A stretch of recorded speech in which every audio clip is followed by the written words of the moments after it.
আমার সাথে তোমাদের একটা নতুন দিনের জন্য স্বাগত। আজকে আমার একটা ইনভিটেশন ছিল উইথ আমার পরিবারের সাথে। তো আমরা সপরিবার মিলে চলে গেছিলাম ডালিয়াদির নতুন ফ্ল্যাটে। ডালিয়াদিকে তোমরা একটু আগে দেখতে পেলে হাই বললো, তো ওটাই ছিল ডালিয়াদি। তো আজকে ছিল সত্যনারায়ণ পুজো ডালিয়াদির নতুন ফ্ল্যাটে। এখানে কাকিমা এবং আমার মা দুজনে মিলে পুজোর জোগাড় করতে ভীষণ ব্যস্ত, ও তাই জন্য সব গোছাগুছি করছে।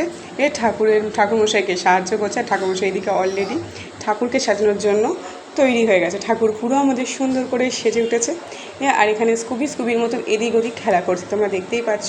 আর এটা ছিল ডালিয়াদির ব্যালকনি, যেটা লাইটটা আমি জ্বালিয়ে তারপর তোমাদেরকে দেখালাম। দেখতেই পাচ্ছ খুব সুন্দর ছিল ব্যালকনিটা। আর এটা ছিল রুমটাও ভীষণ সুন্দর, একদম ফটোজেনিকভাবে সাজিয়েছে, যাতে ইনস্টাগ্রামে একদম ফটো তোলার জন্য বেস্ট লাগে।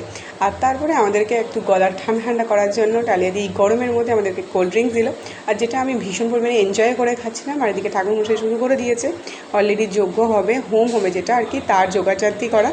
আমরা আজখানে চলে গেছিলাম বিরিয়ানির খোঁজে, তারপরে বিরিয়ানি নিয়ে বাড়ি চলে এসেছিলাম, সেটা মিস হয়ে গেছে। এখানে দেখো পুজো অলরেডি শেষ, আমরা আস্তে আস্তে দেখি।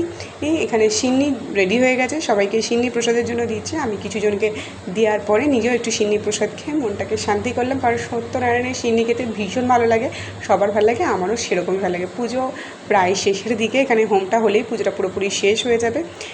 দেখতেই পাচ্ছ আমাদের ঠাকুরের অলরেডি হোম শুরু হয়ে গেছে, হোমটা এখন চলছে, হোমটা কিছুক্ষণ চলবে আর কি।